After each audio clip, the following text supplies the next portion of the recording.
L'aéroport de Luxembourg est plongé dans un épais brouillard. Mais c'est quoi ça? En pleine descente vers la piste, le vol Luxair 9642 s'écrase. Impossible de reprendre le contrôle de l'avion. 20 des 22 occupants trouvent la mort. Il y a eu beaucoup de morts, et la cause de l'accident était difficile à comprendre. Je ne vois rien d'anormal sur les deux moteurs.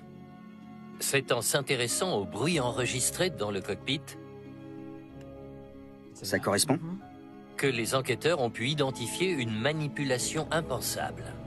Ça ne devrait pas pouvoir arriver. Il y a des sécurités pour éviter que ça arrive. Ces sécurités sont insuffisantes alors.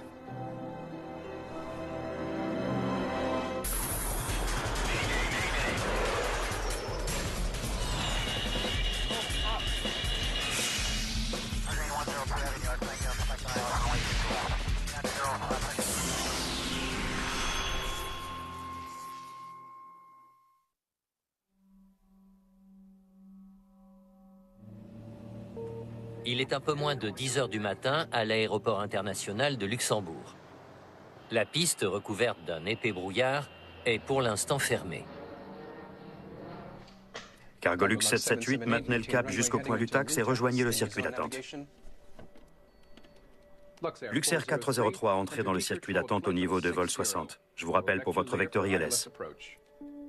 Les aiguilleurs du ciel s'affairent à placer les avions en approche en attente, le temps que le brouillard se dissipe. Luxair 4452 entré dans le circuit d'attente au niveau de vol 90. QNH 1023. Luxair 8360 descendez au niveau de vol 80 pour entrer en circuit d'attente. RVR actuel 250 mètres. 3 avions sont en cercle à 26 km au nord de l'aéroport, à la verticale du point Diekirch.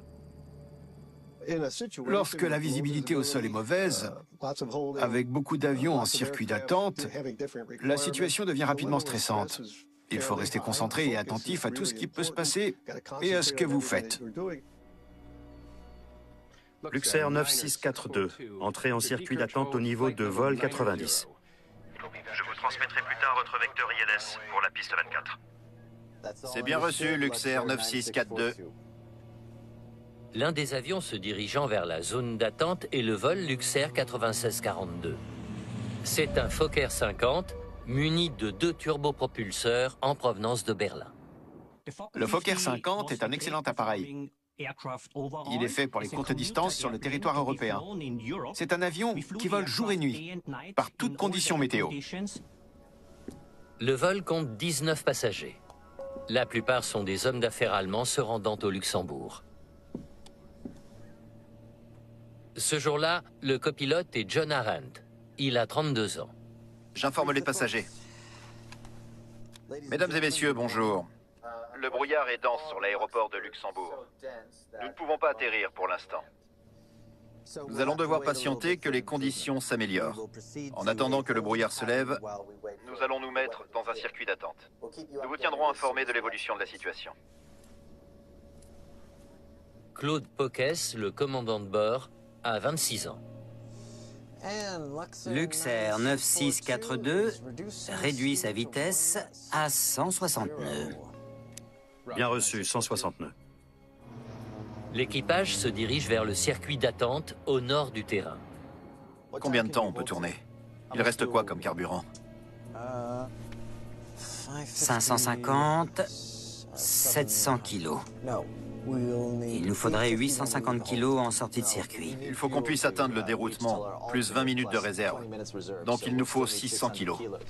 Oui, mais il faut qu'on... Luxair 9642, descendez à 3000 pieds au 0123 et virez à gauche au cap 130. Avant d'avoir atteint le circuit d'attente, l'équipage reçoit l'instruction de commencer sa descente vers l'aéroport. C'est pour nous? Oui. On descend à 3000 pieds. Vous pouvez répéter le cap? 130. On vire à gauche au 130. Luxair 9642. C'est quoi ce délire? Cette directive prend l'équipage par surprise. L'avion devait être mis en attente et se retrouve tout à coup numéro 1 à l'atterrissage, avec des consignes d'altitude et de cap inattendus, et qui viennent s'ajouter à votre charge de travail. C'est quoi le RVR? Aucune idée. Tu veux que je demande au dispatch? Oui. Le RVR est la distance minimale à laquelle le pilote doit pouvoir apercevoir les marquages de la piste d'atterrissage. Pour le Fokker, cette distance est de 300 mètres. Si la portée visuelle est à moins de 300 mètres, vous ne pouvez pas commencer l'approche finale et faire atterrir l'avion. Dispatch de 9604. Quel est le RVR actuel? 275. 275 mètres. Qu'est-ce qu'on fait?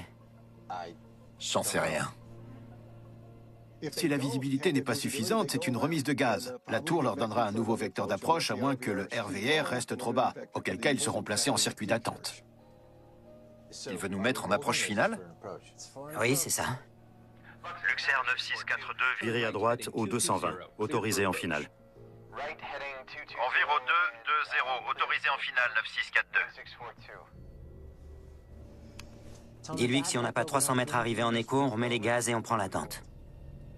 Les pilotes arrivent à un compromis. Ils poursuivent leur approche, mais si la visibilité ne s'améliore pas, ils annuleront l'atterrissage pour se rendre en circuit d'attente. Il nous faut 300 mètres pour poursuivre. 9642, bien reçu. Poursuivez votre approche, je vous tiendrai avisé.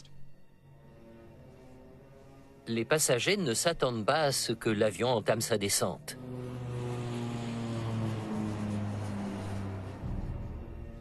Vitesse 95, 105, 109. Altitude terrain? 275 mètres. Réglé. L'avion n'est plus qu'à 8 km de la piste. Aucun signe d'amélioration de la visibilité. Le commandant de bord prend sa décision. Allez, remise de gaz. On annule l'approche. Remise de gaz, checklist. Luxair 9642, le RVR est à 300 mètres. Avant que l'équipage n'exécute la remise de gaz, le contrôleur leur annonce l'amélioration de la visibilité. 9642, on poursuit l'approche. Elle correspond désormais au minimum requis pour le Fokker. Les pilotes changent donc à nouveau leur plan. Ça fait beaucoup de changements pour un équipage en pleine approche. C'est une phase de vol qui demande une coordination précise des deux pilotes afin qu'elle se passe de façon fluide et que l'appareil soit parfaitement stabilisé. À 6 km de l'aéroport, le vol 9642 se trouve à l'altitude de 1500 pieds, soit 460 mètres. Volet. Volet 10 degrés. 9642, vous êtes autorisé à l'atterrissage. Le vent du 80, vitesse 5 nœuds. On sort le train? Oui. Autorisé atterrissage 9642. L'avion n'est plus qu'à 2 minutes de son atterrissage.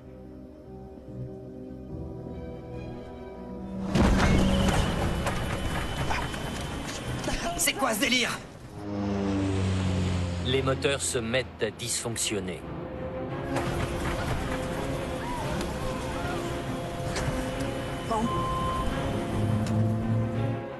À moins de 150 mètres du sol, l'avion plonge subitement vers le sol.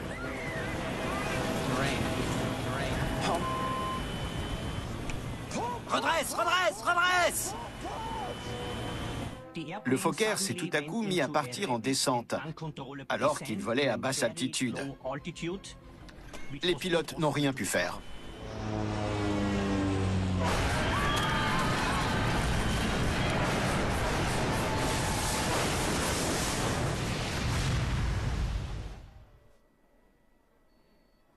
« 9642 de Luxembourg.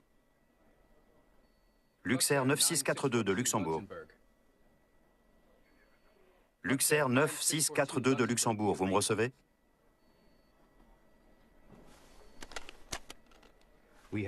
On a une chute possible d'un Fokker 50 en finale de la piste 27. Restez en ligne.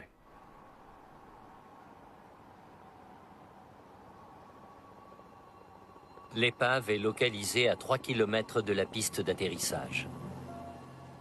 Il n'y a que 2 survivants parmi les 22 occupants, dont le commandant de bord. C'est la pire catastrophe aérienne de l'histoire du Luxembourg. C'est un accident grave puisqu'il y a eu des pertes de vies humaines ce jour-là. Et surtout, ces causes étaient assez difficiles à comprendre. Les enquêteurs inspectent l'épave du vol 9642 pour déterminer comment un atterrissage avec un avion et un aéroport moderne a pu virer au drame.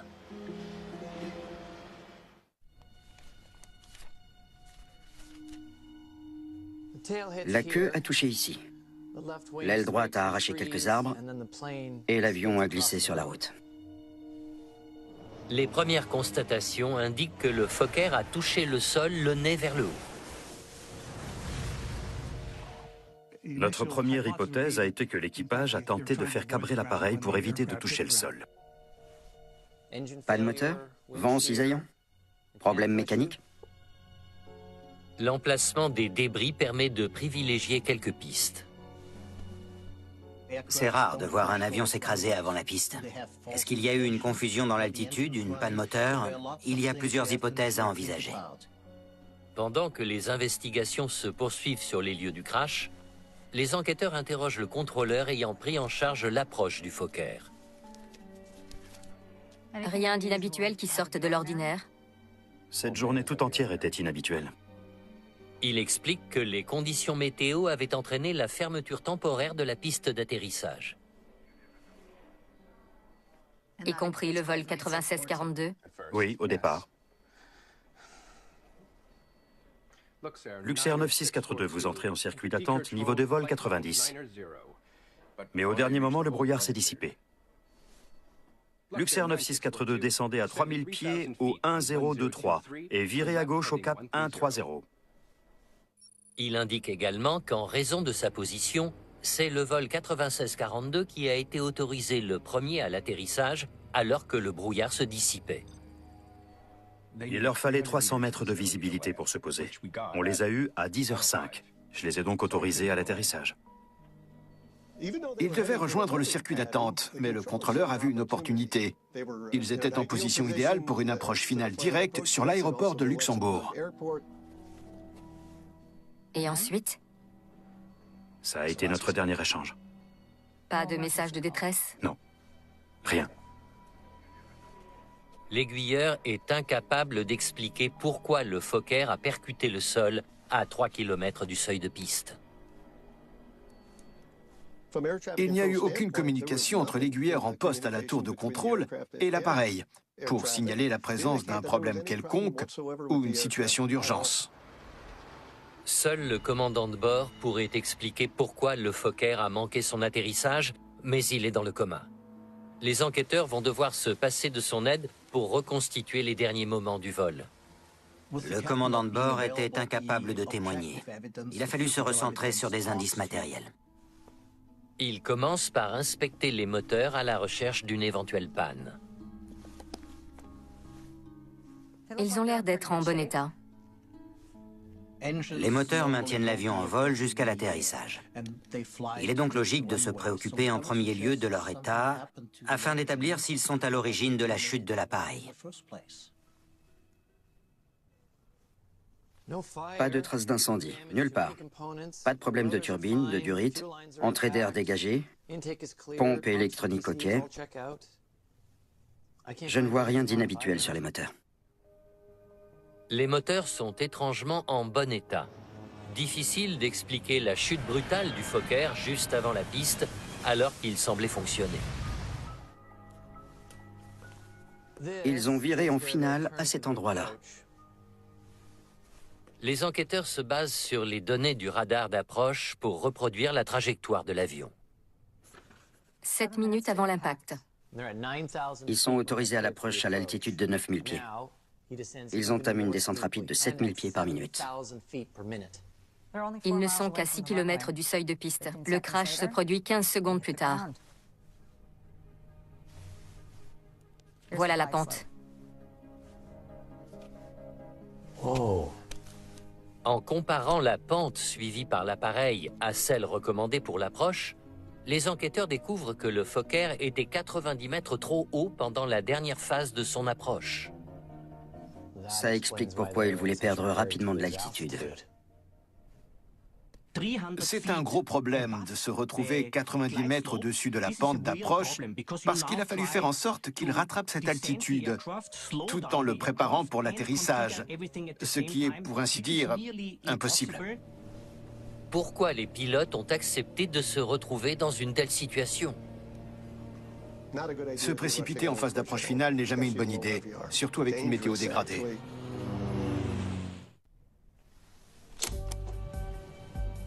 Du brouillard. L'atterrissage va être sportif.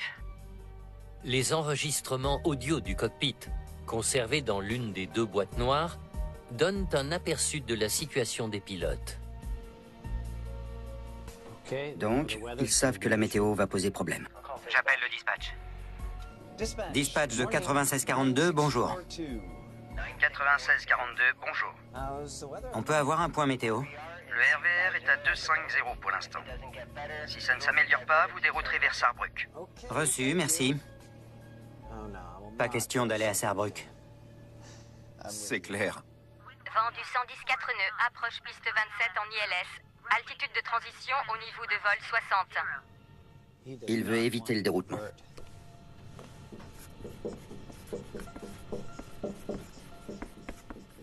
Luxair 9642, entrée en circuit d'attente au niveau de vol 90.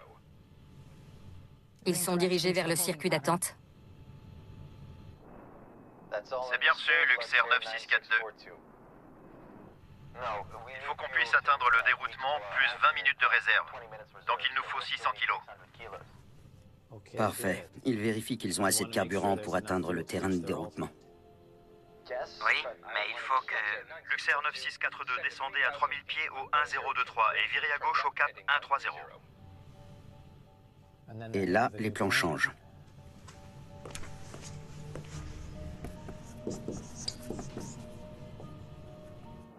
C'est pour nous? Oui. L'enregistrement montre que les pilotes ont été surpris par cette nouvelle instruction de la tour de contrôle. C'est quoi ce délire? Ils ont l'air troublés par ces nouvelles consignes. Ce changement soudain de situation contraint les pilotes à entamer rapidement un virage à gauche et une descente vers la piste d'atterrissage, tout en configurant l'appareil pour l'approche finale. L'équipe a dû se précipiter pour préparer la dernière phase de vol. Cette situation devient le centre d'intérêt principal de l'enquête. Luxair 9642, virez à droite au cap 220, autorisé en finale. Ils entament leur approche finale. Une finale en conditions de visibilité basse doit être soigneusement préparée. C'est une manœuvre très structurée et standardisée. Chaque pilote sait exactement ce qu'il doit faire et à quel moment. On allume le signal ceinture? Oui, bonne idée. On a la balise ILS. D'accord. En cas de remise de gaz, Ils ne font pas de checklist. Ils ont l'air d'improviser totalement. Au cours des minutes qui suivent, les enquêteurs entendent les deux pilotes échanger sans respecter les procédures prévues. L'avion doit être préparé pour l'atterrissage. Train baissé, volet sorti, checklist faite, vitesse et altitude vérifiées et maîtrisées. On n'est pas encore sur la balise? on devrait y être normalement. On peut utiliser le DME. D'accord. Lors de cette approche, les pilotes ignorent des étapes cruciales. Faire voler un avion requiert le suivi précis de certaines procédures à des moments donnés. Une finale implique la participation des deux pilotes suivant des consignes strictes. Ils sautent des étapes et improvisent les procédures. Ce changement de plan les a déstabilisés.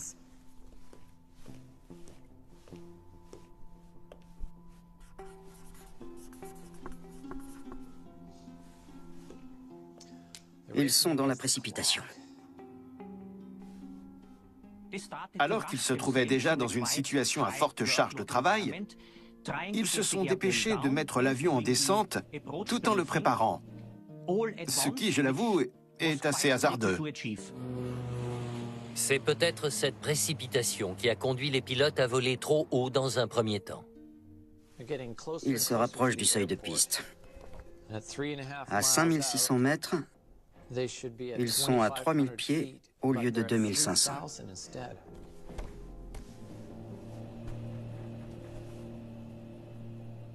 Volet. Volet 10 degrés. 9642 autorisé à l'atterrissage. Ils tentent de préparer l'avion à l'atterrissage dans la hâte, oubliant de contrôler leur altitude et leur vitesse.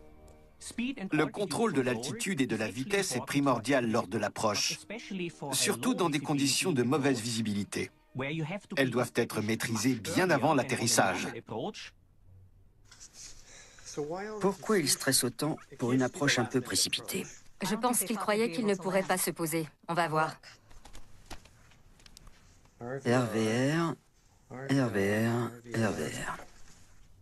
Les enregistrements indiquent clairement que les deux pilotes pensaient ne pas avoir la visibilité suffisante pour atterrir. C'est quoi le RVR? Aucune idée. Tu veux que je demande au dispatch? Oui. La tour leur annonce une visibilité de 275 mètres, mais il leur faut 300 mètres pour atterrir. Ils ne savent pas quelle décision prendre. Dis-lui que si on n'a pas 300 mètres arrivés en écho, on met les gaz et on prend l'attente. Ils ont l'intention d'aller en circuit d'attente si la visibilité ne s'améliore pas au moment où ils arrivent ici. Ils font référence au point de décision de la poursuite de l'approche. Une fois ce point franchi, tous les paramètres doivent être bons. Et juste au moment où ils arrivent en écho, ils entendent les mots magiques. 300 mètres. Luxair 9642, RVR à 300 mètres. Vous êtes autorisé à l'atterrissage. Le vent du 8-0 pour 5 nœuds. Mais ils sont trop hauts. Ils doivent descendre rapidement. L'enregistrement explique comment les pilotes se sont retrouvés trop haut. Ils ont dû précipiter leur approche dans des conditions de mauvaise visibilité. D'accord. Mais qu'est-ce qui provoque le crash 35 secondes plus tard? 9642 autorisé à l'atterrissage. Je sors le train? Oui. Autorisé atterrissage 9642. Verrouillé. C'est quoi ça?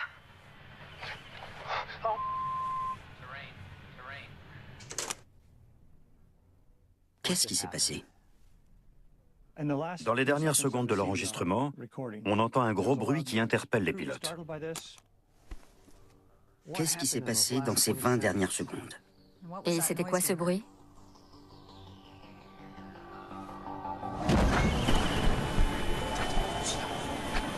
C'est quoi ça?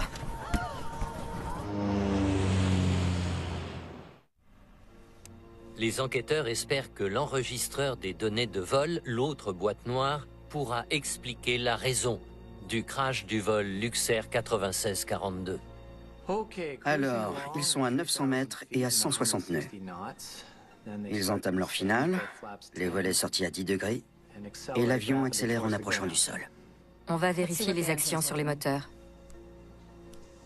Qu'est-ce que c'est que ça? Le régime chute, le couple tombe à 0. Ils vont en dessous du neutre, c'est le mode roulage. Pour évoluer au sol, les pales des hélices sont placées dans une configuration permettant de faire rouler l'avion, mais jamais utilisée en vol. Et là, le régime grimpe. Le débit carburant et le couple aussi.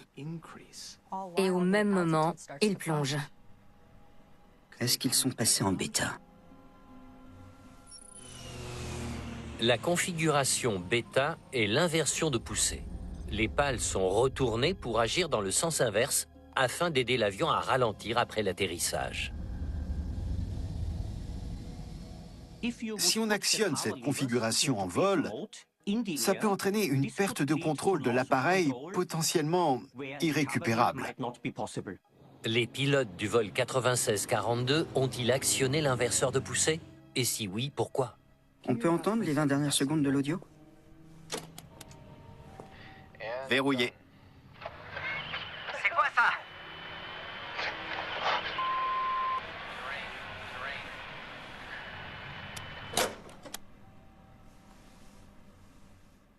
Les hélices sont passées en inversion. Les enquêteurs connaissent maintenant l'origine du bruit entendu sur les enregistrements. Ça revient à freiner brutalement. L'avion part alors immédiatement en piquet et devient incontrôlable. Comment les moteurs ont pu passer en mode roulage, puis en bêta pendant le vol? Comment c'est possible?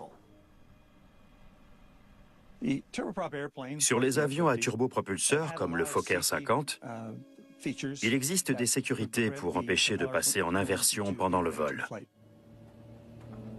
Pour que cette configuration soit activée, les manettes doivent passer par le mode roulage. Un loquet empêche son enclenchement direct. Les pilotes doivent le manipuler lors de la préparation à l'approche. Sécurité roulage retirée. Le copilote a bien suivi cette consigne lors de la procédure de descente. Ce loquet libéré, les pilotes peuvent alors enclencher le mode roulage pour aider l'avion à ralentir juste après le toucher des roues.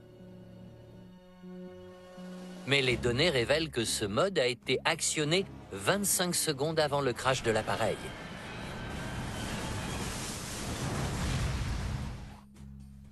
Ils l'ont fait volontairement?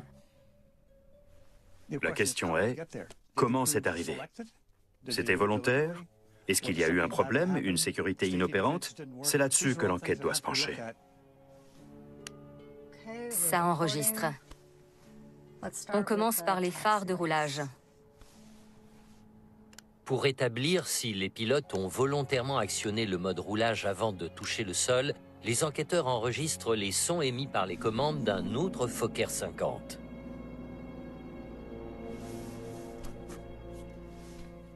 Chaque commande a un son distinctif. On essaie les volets 10 degrés.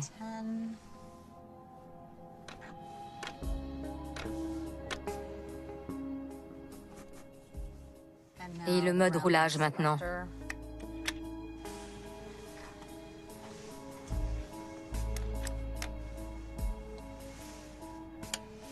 C'est terminé. Les sons sont analysés en laboratoire, filtrés. Ensuite, on les compare à ceux audibles sur l'enregistrement audio. Ces 3 sons ont été exportés de l'enregistreur. On commence par celui-là. Donc on sait que le premier son est celui de la commande des feux de roulage.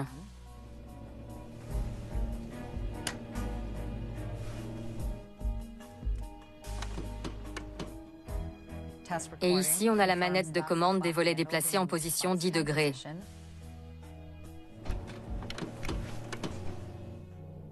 Le dernier. On va le comparer au son enregistré sur l'autre appareil. Ça correspond. L'enregistrement confirme que le commandant de bord a délibérément actionné la sécurité du mode roulage, puis a enclenché cette configuration alors que l'appareil était en finale. L'un des éléments clés de l'enquête a été de découvrir que les moteurs ont été délibérément placés en mode roulage. Et ça ne pouvait être réalisé que par le pilote aux commandes. Donc, on sait qu'il l'a fait volontairement. Mais pourquoi? À aucun moment dans les checklists ou procédures en vol, il n'est question de baisser au-delà de la position neutre les commandes des moteurs. C'est une procédure interdite, qui ne devrait jamais être réalisée en vol par les pilotes. Qu'est-ce qui a pu pousser le pilote à enclencher le mode roulage en vol? Au moment où il entame la descente, il est à 8 km de la piste, à 300 pieds au-dessus du plan. Et sa vitesse est de 165 nœuds. S'il veut rattraper le plan de descente, il faut qu'il perde de l'altitude. Mais il vole déjà assez vite. Donc, il décide d'appuyer sur les freins. En configuration de roulage, Les pales des hélices exercent une traînée supplémentaire qui réduit la vitesse et permet à l'avion de descendre plus rapidement. Luxair 9642, RVR à 300 mètres. Les enquêteurs pensent que le commandant de bord a actionné le mode roulage après avoir été autorisé à l'atterrissage pour perdre plus rapidement de la vitesse et de l'altitude.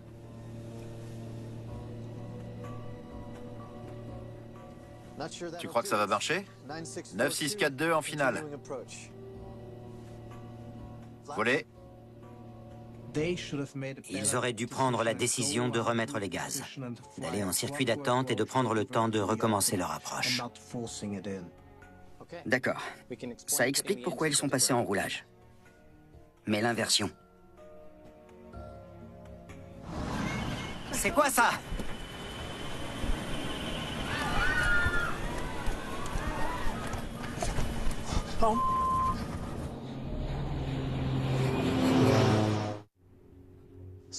Le loquet n'est actionnable qu'une fois l'avion au sol.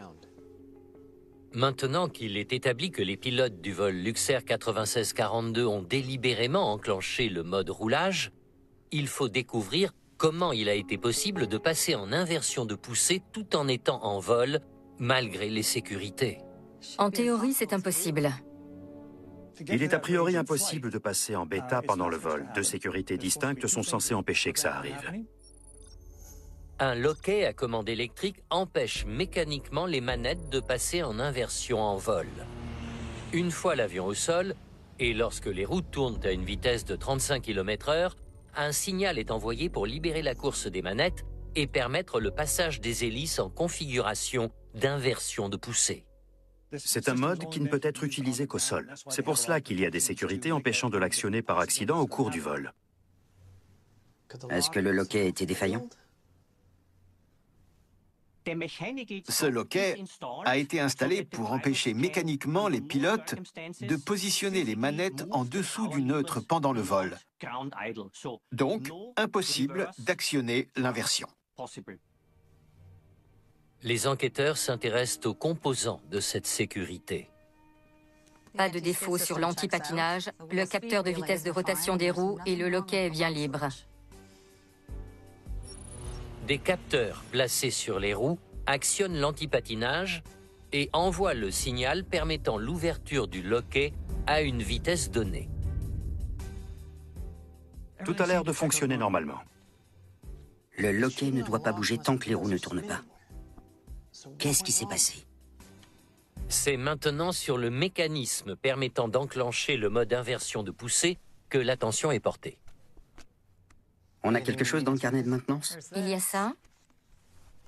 Les enquêteurs découvrent un incident survenu 14 ans plus tôt. Sécurité de passage en mode roulage en vol défaillante. En 1988, le loquet empêchant de passer en mode roulage s'est ouvert sur un autre Fokker 50. Donc la sécurité n'est pas si efficace. Ce système a été assez bien conçu par Fokker, mais il y avait tout de même une faille connue. Quand le train est abaissé, une impulsion électrique est envoyée pour actionner le système d'antipatinage. Ce signal fait croire à l'appareil qu'il est au roulage, ce qui permet de libérer le loquet de sécurité. Cette impulsion qui active l'antipatinage permet aux manettes de passer au-delà de la position neutre. Fokker avait jugé les risques d'incidents trop faibles pour opérer une mise à niveau du système.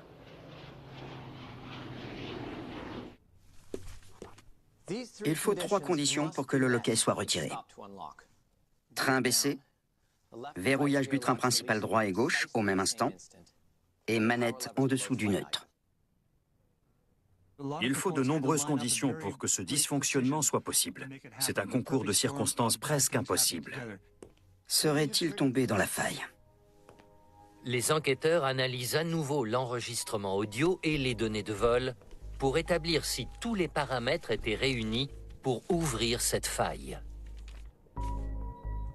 On sait que le bruit que l'on entend sur l'audio du cockpit est celui de la sécurité du mode roulage. Environ 30 secondes avant l'impact, le commandant de bord descend les commandes au-delà du neutre. C'est la première condition. Le premier officier abaisse le train 13 secondes plus tard. Le verrouillage est simultané. Donc, les conditions pour permettre d'actionner le loquet sont là, et la sécurité reste désactivée pendant 16 secondes. Le passage en mode inversion a été possible à cause de ce signal électrique. 3 secondes plus tard, les hélices passent en inversion. C'est ça.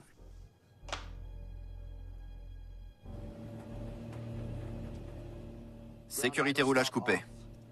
Il semblerait que les pilotes aient cherché à perdre rapidement de l'altitude. Ils auraient alors accidentellement enclenché le mode inversion de poussée tout en étant en vol. D'abord, le commandant de bord a actionné le mode roulage pour freiner l'avion et le faire descendre. Tu crois que ça va marcher? 9642 en finale. Mais la manœuvre n'a pas l'effet désiré. L'avion vole toujours trop haut. Volet. 10 degrés. Les volets sont alors sortis pour réduire davantage la vitesse. Et puis... Je sors le train? Oui. Alors que le commandant de bord maintient les manettes aussi bas que possible, le copilote sort le train, permettant sans le savoir l'activation du mode inversion. C'est quoi ça? Il y a eu un gros bruit. Tout le monde a dû l'entendre, dans le cockpit et dans la cabine. La traînée a subitement augmenté, ce qui a dû sérieusement secouer l'appareil.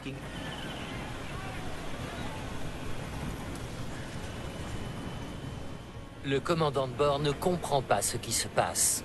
Redresse! Redresse!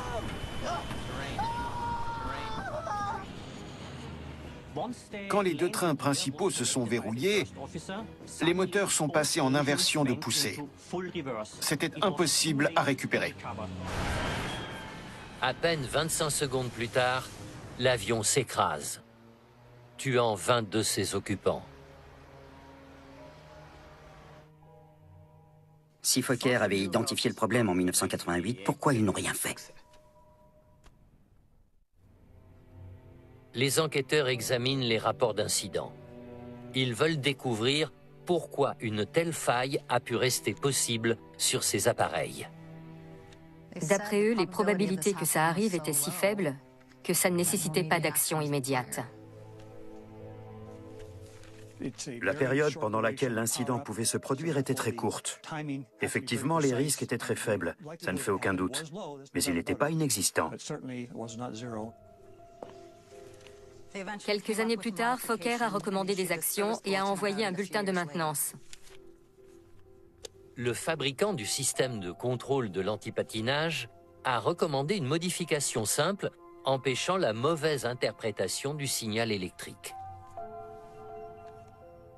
La modification du système consistait en l'ajout de quelques diodes et d'un condensateur pour éviter l'envoi de l'impulsion électrique entraînant cette faille du système de sécurité. Une intervention simple à réaliser et peu coûteuse. Mais cette directive a été envoyée comme une simple recommandation, sans le caractère obligatoire d'une directive officielle. Pour recommander une modification à apporter sur un appareil, le constructeur émet un bulletin de maintenance. Mais ce n'est qu'une recommandation. Il est possible de rendre l'opération obligatoire sur tous les avions d'une même série si elle met en péril la sécurité des vols. Luxair n'a jamais fait les travaux préconisés par Fokker en 1992 sur ces appareils. Si les directives de Fokker avaient été obligatoires, la compagnie s'y serait pliée. L'accident ne s'est pas produit ici. Il a commencé là, quand l'équipage a accepté d'entamer son approche sans être préparé. Il reste quoi comme carburant? 550. Il nous faudrait 850 kilos en sortie de circuit. Il faut qu'on puisse atteindre le déroutement, plus 20 minutes de réserve. Donc il nous faut 600 kilos. Oui, mais il faut qu'on... Luxair 9642, descendez à 3000 pieds au 1023 et virez à gauche au cap 130. C'est pour nous? Oui. Selon les enquêteurs, la cause principale du crash du vol 9642 est la décision de l'équipage d'entamer leur approche plutôt que de rejoindre le circuit d'attente. On vire à gauche au 130. Luxair 9642. C'est quoi ce délire? Au moment où la tour leur a donné leur cap pour intercepter la balise ILS, les pilotes auraient dû dire aux contrôleurs qu'ils n'étaient pas prêts. Il suffisait aux pilotes de refuser d'entamer l'approche au moment où l'aiguilleur leur a donné ses instructions pour éviter le drame. Personne ne leur en aurait voulu. Ici, ils n'ont toujours pas la visibilité requise pour l'atterrissage. Ils sont trop hauts, trop rapides, et l'avion n'est pas prêt. Ils auraient dû annuler l'approche. 9642 en finale. Le rapport d'enquête indique également que l'équipage aurait dû annuler son approche et remettre les gaz. Les pilotes ont été surpris par la consigne du contrôleur et se sont retrouvés en première position. Les aléas commencent à ce moment-là. Les pilotes se retrouvent dans un effet tunnel qui les focalise uniquement sur leur atterrissage et les pousse à n'envisager aucune autre solution. Afin d'éviter la mise en œuvre de l'inversion de poussée en vol, les enquêteurs recommandent que les modifications de l'antipatinage deviennent obligatoires pour qu'ils n'envoient plus de signal erroné. Luxair a appliqué cette directive sur l'ensemble de ses Fokkers. Cet accident a démontré que ce défaut était grave et qu'il aurait dû être pris en compte. Le commandant de bord a été inculpé d'homicide involontaire. Il a été condamné à une peine de 3 ans et demi de prison avec sursis. La leçon à tirer de cet accident tragique est de suivre scrupuleusement les procédures en vol et de respecter les limites mécaniques de l'appareil. Et il faut prendre en compte les recommandations des constructeurs. Si ces principes avaient été suivis, ce crash n'aurait jamais pu avoir lieu.